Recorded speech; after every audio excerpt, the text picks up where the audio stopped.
देश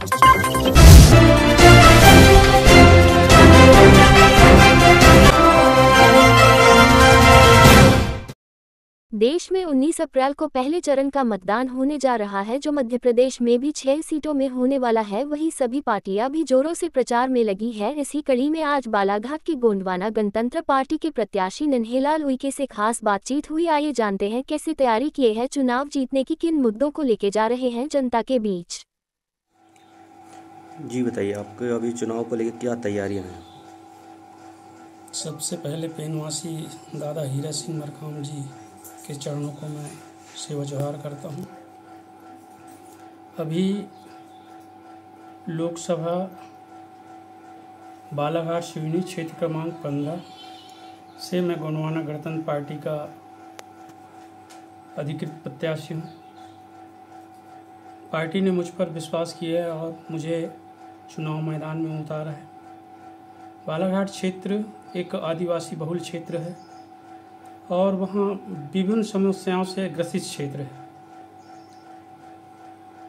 उन समस्याओं को लेकर मैं काम करना चाहता हूँ और इस बात को मैं जन जन तक पहुँचाना चाहता हूँ कि मैं गोंडवाना गणतंत्र पार्टी का प्रतिनिधित्व करते हुए क्षेत्र की जनताओं, चाहे वह आदिवासी हो, ST SC OBC, चाहे वो कोई भी वर्ग का आदमी हो, अगर वो ज़रूरतमंद है और उनकी जो समस्याएं हों उसको वर्तमान सरकार सुनना नहीं चाहती है, उन समस्याओं को मैं सरकार के सामने रखना चाहता हूं।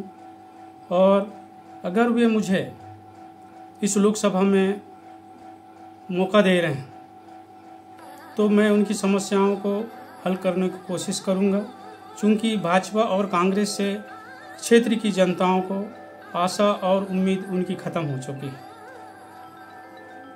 और यहाँ बालाघाट जिला में भू माफिया और रेत माफियाओं का डेरा है। जल जंगल ज़मीन की कटाई कराई जा रही है, बाहर के लोग आ रहे हैं यहाँ और यहाँ की जो वनिज संपदा है उसको लूट कर चले जा रहे हैं। प्रशासन जो है यहाँ का और जो यहाँ की जो सरकारें हैं वो आंख मूंद कर बैठी हुई हैं। जनता की समस्याओं को, किसी के कानों तक समस्या को नहीं सुना जा रहा है। न ही यहाँ का जिला प्रशासन ध्यान देता है, न ही यहाँ की सरकार जो है ध्यान देती है। अभी आपने देखा होगा कि यहाँ की महिलाओं को जो शिवराज मामा 1-1 हज़ार दे देकर प्रलोभन दिया, खाली चुनाव जीतने के लिए उनका फंडा है। और अभी तो उनका 1 हज़ार में क्या जीवन हो जाएगा, ऐसा नहीं है। लेकिन इन्होंने लोगों को ऐसा उल्लू बना के रखा है और ऐसा अपने गिरफ्त में लेके रखा है कि वो मजबूरी है उनको चुनाव में उनको गलत तरीक़ा से वोटिंग करना। तो इन बातों को मैं सब जाकर लोगों तक पहुंचाता हूं। दूसरी बात, किसानों लोग अपना ठगा सा महसूस कर रहे हैं। अभी आप देखे होंगे पूरे मध्य प्रदेश में उन्होंने घोषणा की थी भाजपा सरकार ने कि किसानों के धान को समर्थन मूल्य 3100 रुपये में खरीदा जाएगा। लेकिन आज देखेंगे आप, किसान 2100 रुपया, 2183 रुपया का उनको धान का समर्थन मूल्य मिल रहा है और वो भी पैसा इतने दिनों बाद मिल रहा है। बैंक में आप जाके देखिए, हजारों किसान, सैकड़ों किसान लाइन लगा रहते हैं हर जिला, हर जगह में, हर बैंक में, जो जिला सहकारी केंद्रीय बैंक है। तो सबसे ज़्यादा परेशान तो किसान है, फिर जनता है। और यहाँ जो रेत है बालाघाट जिले का और मैं कहूँगा सिवनी जिले का भी, वो जो रेत माफिया हैं उनके द्वारा अवैध रूप से उत्खनन किया जा रहा है और उनको बेचा जा रहा है। और उसमें सरकार के जो नुमाइंदे हैं, जो जिम्मेदार अधिकारी हैं, वो भी उसमें संलिप्त हैं। और दूसरी बड़ी समस्या हमारे बालाघाट जिले में नक्सलवादी की समस्या बहुत विकराल समस्या है आदिवासियों के लिए, क्योंकि नक्सलवादी में सिर्फ और नक्सलवादियों की मुठभेड़ में सिर्फ आदिवासी ही मारे जाते हैं। क्या आदिवासी नक्सलवादी होते हैं, ये सच्चाई लोगों को जानना बहुत ज़रूरी है। अगर नक्सलवादी अगर एक वर्ग के होते तो मैं कहता हूँ जो हमारी जो खनिज संपदा है, जो हम लोग जंगल में बैठे हैं आदिवासी लोग, तो उनकी रक्षा कौन करता। मगर ये सरकार की गलत नीति है।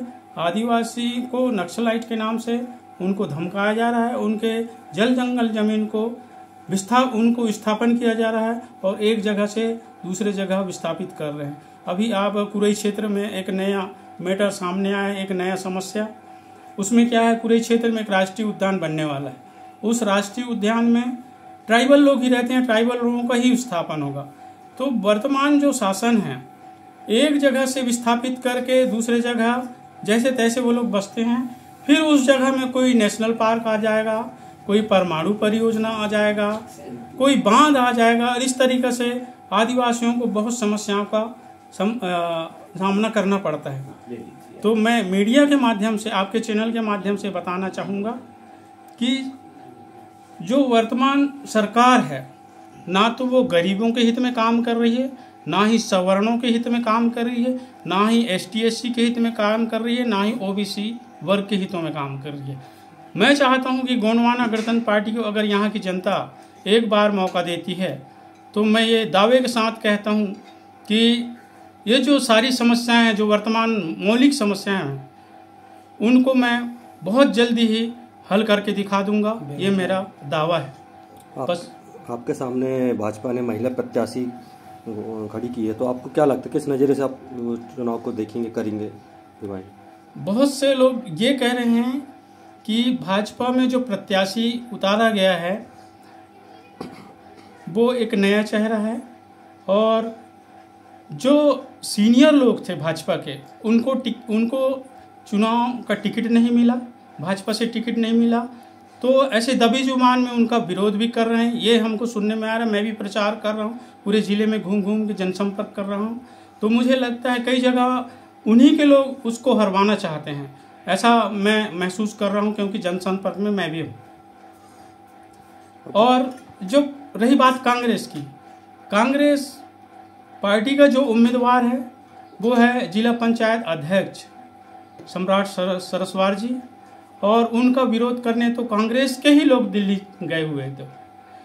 तो मेरा कहने का मतलब ये है कि इस बार हम गोंडवाना गणतंत्र पार्टी को जिताना चाहते हैं, और ऐसा लगता है कि वो भारी से अच्छे मतों से, मान सम्मान मतों से वो जीत सकता है। आप जनता के बीच में किन मुद्दे को लेकर जा रहे हैं जिससे आपको बहुत प्रभावित मिलेंगे? जनता की बहुत सारे मुद्दे हैं। आप देख रहे हैं कि गरीबी ज़्यादा है, बेरोजगारी ज़्यादा है, और जो आधुनिक जो ज़रूरतें की चीज़ें हैं, जैसे मकान हैं, नहीं बन पा रहे हैं। अभी जो प्रधानमंत्री आवास हैं वो बंद हो गया है, सिर्फ बैगा जनजाति को दिया जा रहा है। और जो सबसे बड़ी चीज़ है जो प्रधानमंत्री आवास का, उसमें गांव में 1.5 लाख रुपया गांव वालों को दे रहे हैं जो हितग्राही है, और शहर में उसको 2.5 लाख रुपया दे रहा है। तो मैं गवर्नमेंट के जो नुमाइंदे हैं, जो प्रशासन के लोग हैं या सरकार के लोग हैं, उनसे पूछना चाहता हूँ, क्या सीमेंट के रेट गांव में अलग है और शहर में अलग है? लोहा के रेट क्या गांव में अलग है, शहर में अलग है? क्या रेता का रेट शहर में अलग है, गांव में अलग है? क्या मिस्त्री जो मजदूर हैं उनकी रोजी गांव में अलग, रेट गांव में अलग है या शहर में अलग है? मेरे ख्याल से इन सब चीज़ों का रेट एक जैसा है, लेकिन गाँव वालों, ग्रामीण लोगों के साथ और शहर वालों के साथ ये भेदभाव क्यों कर रहा है गवर्नमेंट? मतलब ये साफ है कि सरकार खुद गांव और शहर के बीच में एक खाई पैदा कर रही है, और इस खाई सरकार को ले डूबेगी। अगर आप जीतते हैं, सांसद बनते हैं, तो बालाघाट सीढ़ी की जनता के लिए आप क्या करेंगे? मैं अगर जीतता हूँ तो सबसे पहले तो मैं जो यहाँ जो विस्थापन हो रहे हैं आदिवासी, वो विस्थापन को रोकूंगा।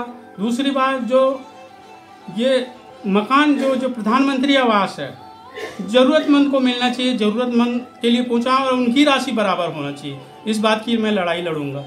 और जो अवैध रूप से जल जंगल की जो कटाई हो रही है, बहुत सारे जंगल काट के उजाड़ दिए जा रहे हैं, उसको मैं नियंत्रित करने की कोशिश करूंगा।